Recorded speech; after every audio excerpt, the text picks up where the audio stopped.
Hi guys, hope everyone's doing well. My name is Josh McKenzie. I'm here with Miriam Aslam. Before we get into it, I just want to ask a quick question. How are you? I'm good. Yeah. I'm excited to be here. That's perfect. And just tell me a little bit about you before we go into the topics, because I feel like we just want to know A about little you bit as of well. context. Yeah. Yeah, sure. So I'm a local girl. I'm born and bred and grew up, born and bred in Birmingham and grew up in Smethwick. I've kind of so some of the stuff we'll be talking about is kind of like I had like what I call my early midlife crisis in my late 20s, and I was in business to business sales. I decided I wanted to do something more meaningful, supporting people, kind of trying to make some kind of difference. I know that sounds terribly contrived, but genuinely I'd always done kind of a bit of volunteering and charity work and thought maybe I could make a career out of that. So took the plunge, quit my sales job, without a job to go to, and moved into the voluntary sector. And just a little bit in terms of background, in terms of my life experience and stuff. I'm also epileptic and neurodivergent, so I'm dyslexic as well. And I think that kind of adds to some of the communities that I can connect with and empathise with.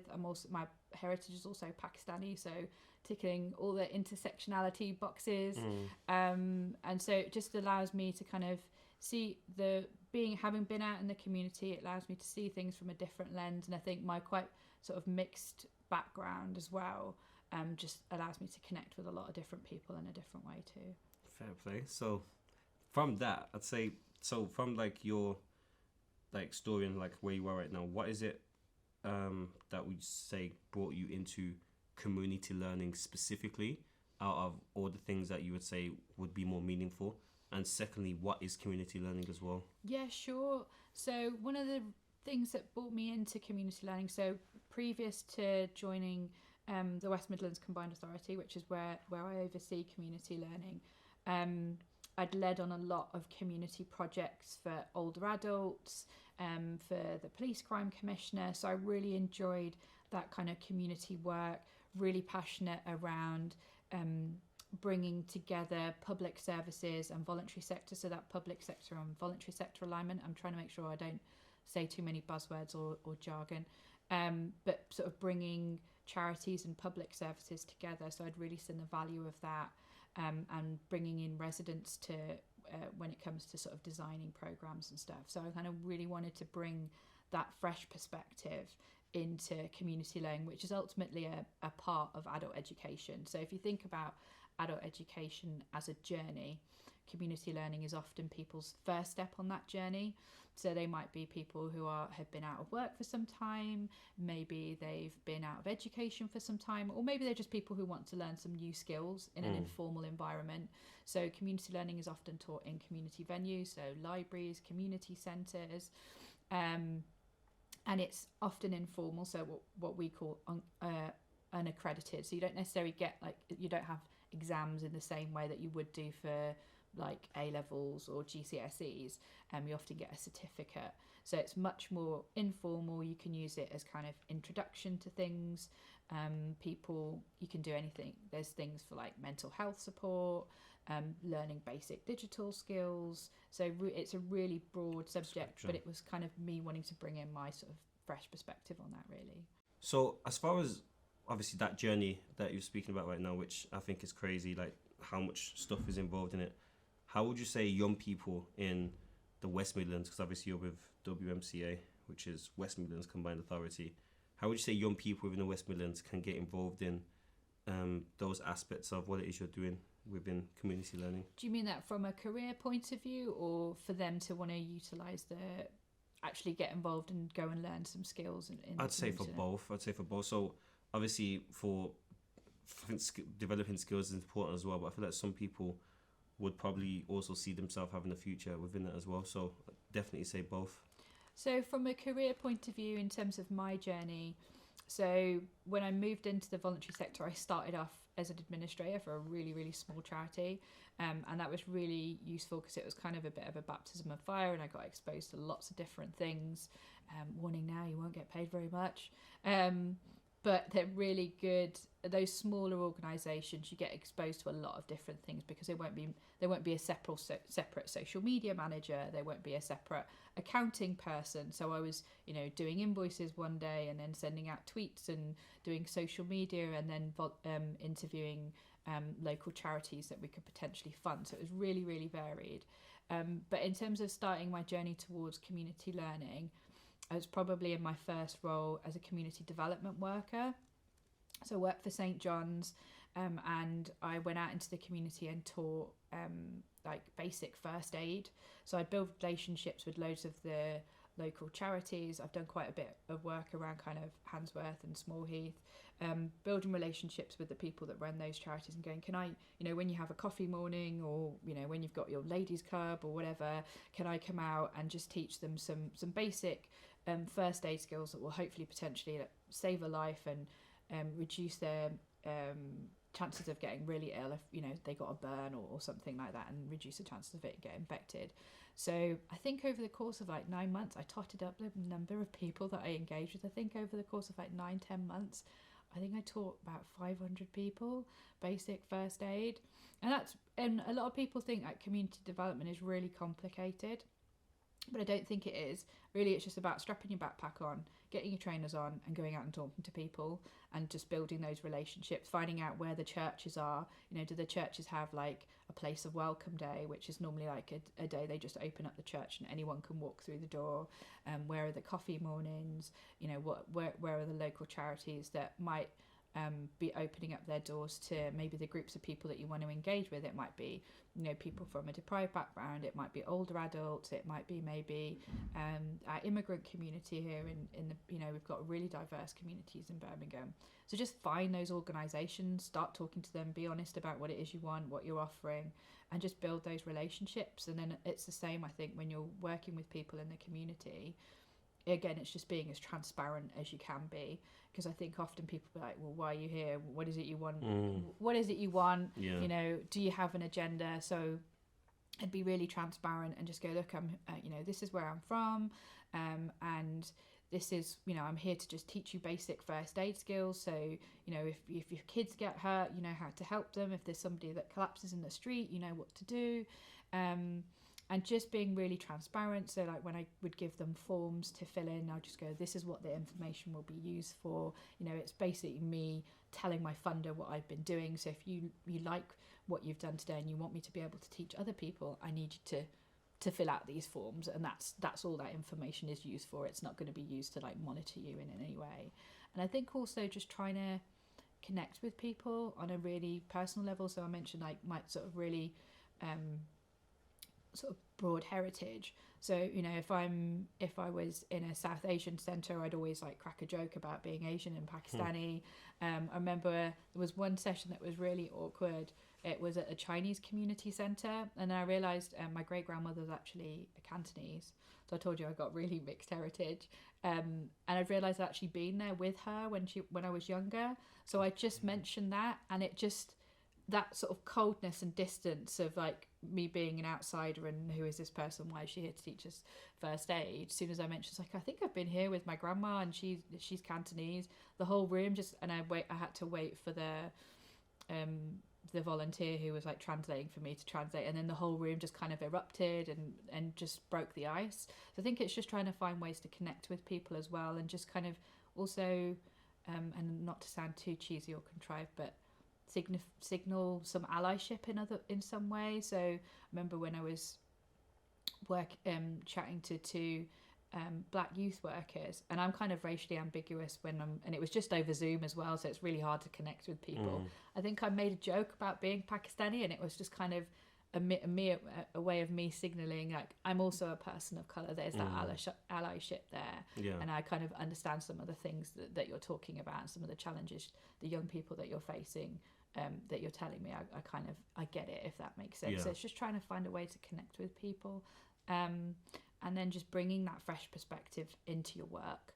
So that's kind of how I progress. Sorry, I feel like I've been talking for ages. Hopefully that was interesting. Like anyone applying, that would be like, there's a lot of advice, but I feel like to give them an in-depth understanding is important for them to be able to take advantage. So it only makes sense. Like as far as using it for a career, would you say? I mean, obviously, I know it's a biased question, but God. would you say it's something that you definitely recommend to young people to get involved in? So it's not for everyone. Yeah. And I get that. I think you have to be quite a big idealist. So like I've got family members who just think I'm a total dreamer because I'm like, I want to help people and I want to make change and we can do this through the community and stuff. So I think you have to enjoy working with people because it involves a lot of different kinds of people. It might involve like lots of different, the phrase that we use is stakeholders. So you might be one day dealing with somebody who's really senior and then you might just be dealing with a regular person who lives down the road from you. So having that kind of ability to flip between, I love it. So I don't have that Sunday dread because I enjoy my work. I'm really passionate about it. My kids, I get them involved in my work when I can and they kind of understand like, okay, mom's not here, but she's out helping people. So I really enjoy it and I would recommend sort of like voluntary and community work for people because it's really rewarding. A lot of careers, I think, it's hard to see what the payoff is. Sometimes you might be working towards a really long goal and the payoff might only feel like it's your salary and what is it I'm getting out of this job. But I think with community work and things like community learning, the payoff is you're helping people, you're seeing that change in your community and that's really satisfying. And on those really tough days where you feel like, oh, the idea that you had or people aren't interested in what you're talking about and they're not engaging, there are tough days in community learning. But those days where maybe you help set up a project and you go and see how people are benefiting from it, you'll just be flying for I'm floating for days after things like that. So it's been a really, really rewarding career so far, and yeah, I'm totally 100% on carrying it, and carrying it on, and I definitely recommend it for people. But I think I'm just conscious it's not for everyone. The right person, yeah, you got to be a bit of a dreamer, I think. Okay, that makes sense. So like for people who do, or let's say they're on the spectrum where they want help or support from people that are doing like community learning and work and stuff like that, like what are the local provisions and how would they access that so that they can have access to people like you and other people who are helping people within the area? Sure. So in terms of if a young person wanted to access their local community learning provision, the best place to start is like your local adult education provider. So for Birmingham, that's Birmingham Adult Education. If you're in Sandwell, it's SAFL. In Dudley, it's Dudley Adult Education. So they're normally your local authority adult education provision. 9 times out of 10 they will be your community learning provider as well. In Walsall and Solihull, it's the local colleges. So Walsall College do it and Solihull College do it. And they'll be able to tell you what courses are available and what different things you can access. Also, often the providers will kind of give you advice and guidance as well in terms of where you are. Maybe you're unemployed or you're kind of looking for some financial support, or you might be looking for mental health support, or say you've been maybe socially isolated during the pandemic and you're just kind of wanting to get out there again.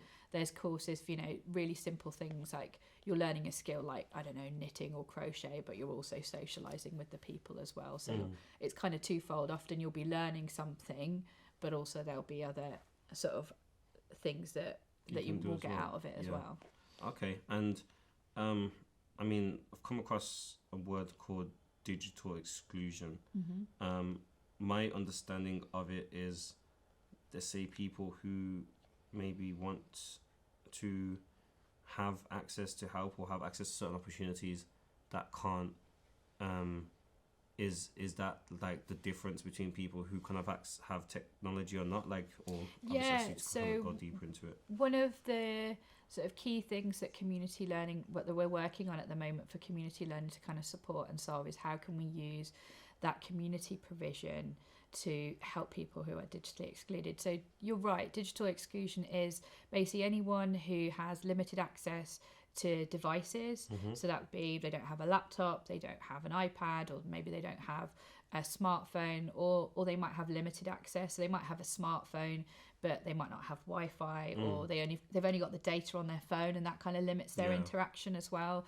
So if you've only got a smartphone, it'd be difficult for them to use Zoom and things. I remember one time I forgot to put my phone on Wi-Fi, and I think Zoom, an hour's conversation on Zoom ate like nearly all my data for the whole month. So it's difficult. There's certain things that then people are limited if they've only got their smartphone and their data. So it's anyone who has that limited access to data and devices, but also they might have access to some of those things, but also a person, I don't like saying they, so a person who maybe has limited digital skills as well. So for example, older adults, or if you don't have access to technology, you might not necessarily have the skills to use it. So it's a combination of those kind of things. It's not necessarily just one thing by itself. That makes sense. And if there is any, would you say that there's a solution or a way that young people can help to better that situation when it comes to digital exclusion, or is there a different way of kind of helping those sort of situations? Yeah, I mean, I'd love to be able to pick young people's brains on what they would think would be the best solution, because often they're considered digital natives, so people who have been brought up and kind of comfortable with technology. So for me, there's like three components to digital, moving towards digital inclusion, so everybody having the access. So you've got data and devices, so everyone having access to a tablet or a laptop and having access to Wi-Fi or unlimited data. So there's a data and device component. Then you've got the component around motivation and confidence as well. So some people might have additional barriers to why they don't feel that they can engage with technology. It might be an older adult who just has lived without it for so long, or it might be a disabled young person who might need additional software. Those kinds of things, like say if you've got a visual impairment, there's additional software that you can use. And then there's this sort of digital skills component. So to move someone from exclusion to inclusion, it's kind of using those three components. I think there is something that young people could bring, as they're often really comfortable with technology, whether that be things like being a digital champion and sharing their digital skills with other people. There's loads of research that shows, again, I'm trying not to use too many buzzwords, but like intergenerational learning. So when older adults and younger people come together and kind of share their learning. So I think there's something interesting that could really could happen there if young people got involved in kind of tackling digital exclusion. Yeah, because I feel like that's something that happened with me. Like during lockdown, my grandparents started using Zoom a lot, and when that was happening, like my nan would always like, "Oh, Josh, come here. How do I share my screen? How do I do this? How do I do whatever?" And I feel like secretly, just by helping her, I know she's not part of any community learning projects or anything, but that's like kind of helping her with her digital exclusion, like from a world where she'd have to go and see people, but now she's vulnerable because of COVID, and now that's the only way that she can access, in a sense. So I feel like it's definitely something that in the future is going to be used more, just because I feel like COVID's fast-tracked it. And yeah, I feel like, as you were saying, young people being involved in it, I feel like that is literally the future of like how it's going to be anyway. So I feel like they should have a strong say in how it moves forwards, just because that's going to be their life for forever. That makes sense. I think because young people are those digital natives, technology is only going to grow and develop more. So I think them being involved in the solution of how we help people not be excluded anymore is really valuable. And I think that lived experience for people, young people who might have disabilities and additional needs as well, and bringing them into the conversation and making sure that as we advance in terms of digital skills and technology, that it's as inclusive as possible as well. So I think there's definitely a lot of things that young people could add to that conversation. And do you feel like COVID, and this is kind of going still digital, but do you feel like COVID has, if anything, sped up or had a massive impact on digital learning? Because I feel like, again, example of my nan, I feel like she knows how to use that laptop 80% better. Yeah.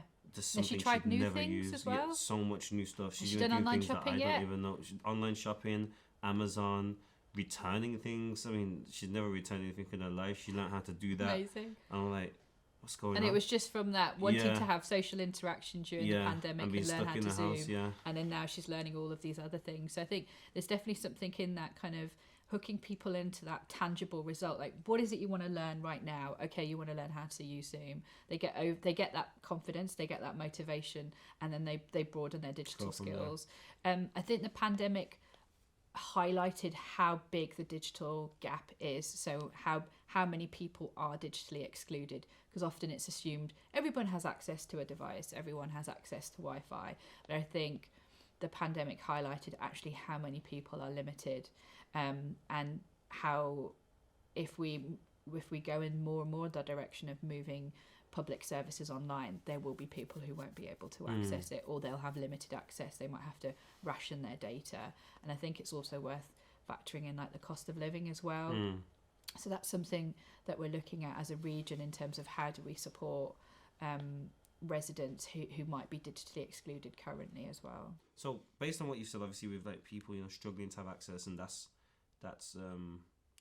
obviously something that you're looking into now, like more people having access to digital stuff and so on. Why do you think there's such an emphasis right now on digital learning if there's so much digital exclusion going on? And what would you say, how big would you say that digital exclusion actually is right now? How many people is it really impacting, and why are we not doing as much to get everyone on board with the digital as well as getting everyone to actually learn the digital instead of just... Those are some big questions. Yeah. So in the West Midlands, it's about 1 in 5 people that are digitally excluded. Okay. So they might have limited access to data or devices, or they might have limited digital skills. So yeah, it's a lot of people in the region. And we're doing some more work at the moment to kind of quantify it further, like how many people and where are those people in the West Midlands as well that need that help. In terms of why it's such a key priority, in terms of tackling digital exclusion, why digital skills are so important at the moment, is technology is moving forward all the time. So more and more public services are moving online, so we need to make sure that people can access them. Pretty much every job now has some kind of digital component. If you think about sort of my day-to-day job, I'm using Teams, I'm using Zoom, I'm using emails, we're recording this podcast right now. So most of our jobs now have some digital component, and the digital sector as a whole is only growing. So it does mean more opportunities for young people as well, and more jobs, and they're really well paid jobs. So I think it's a combination of, there's lots of services moving online, so we need to make sure that people can access them, and the digital sector is growing, and so that means more opportunities. So it's just making sure that residents can interact with those services that they need, but also have the opportunity to get those jobs if they want them. How can organisations like Lyfeproof help with community learning and also digital inclusion to sort out the digital exclusion? Sure. So as I mentioned before, I'm really passionate about voluntary sector and public sector alignment. So I think it's about the young people that you're working with and the communities that you're embedded with and reaching out to, signposting them to their local community learning provision, so they know that there's that they can access, whether it be mental health support, learning some of those skills to get onto that journey of learning new skills and moving into employment. Or maybe into further learning as well, whether they want to go into college or university. Community learning can be that place where they take that first step. And then when it comes to digital inclusion, it's getting involved in things like the Good Things Foundation organisations. So they fund voluntary sector organisations to become online centres and support them in terms of providing digital skills out in the community. So there's lots of different things you can get involved in. And I think it's just about building partnerships with so the organisations themselves, those voluntary sector organisations, building partnerships with their local adult education providers, so that they can then support their learners, the young people that they're working with, to move into the local adult education provision. Okay, perfect. And final question, and this is just for me personally, just my interest. What would you say is the biggest challenge that you've come across currently to do with community learning? Secondly, what would you say is the one that you're most passionate about? And how would anyone watching this today be able to get involved in helping biggest challenge and the one that you're most passionate about to help come to a solution with that? That's a big question. I think for me, one of the things that I'm passionate about is making sure that the provision is inclusive as possible and that people can access it. So I always talk about, when I'm talking to my colleagues and stakeholders, I talk about an imaginary Bob. So I always try and think about things in real life human being terms. So for me, I don't even know anyone called Bob, but making sure that Bob, if he wanted to, had the opportunities to come into community learning, learn those basic digital skills, and then go all the way to college and do a high level boot camp if he wanted to, and learn coding if that's the opportunities, that's where he wanted to get to, and making sure that there's all the relevant steps in place for him to be able to make that journey from community learning all the way to the digital boot camps. So that's something that I'm really passionate about, and making sure that that's accessible for him, that it's inclusive, whether he has that imaginary Bob has additional needs, maybe he's dyslexic or he has visual impairments. So that's something I'm really passionate about. And I think from how people can contribute to that is, so if you're involved in community learning as a learner, or you're maybe volunteer, maybe you could volunteer and share your skills with other people. So that's a really great opportunity for work experience for young people. But just sharing your views with your local providers. So often they have opportunities where they do things like learner questionnaires and learner journals, and consultations with the people that the providers are working with. So really, if you're involved in community learning or you're taking it up, it's just making sure that you share your views in terms of how it could be better, and volunteering if you can contribute as well in that way, I think. Okay, perfect. Well, I think that wraps, I think that feels like it's it. That wraps it up. First and foremost, I want to say thank you. That's okay. I hope I didn't ramble too much. No.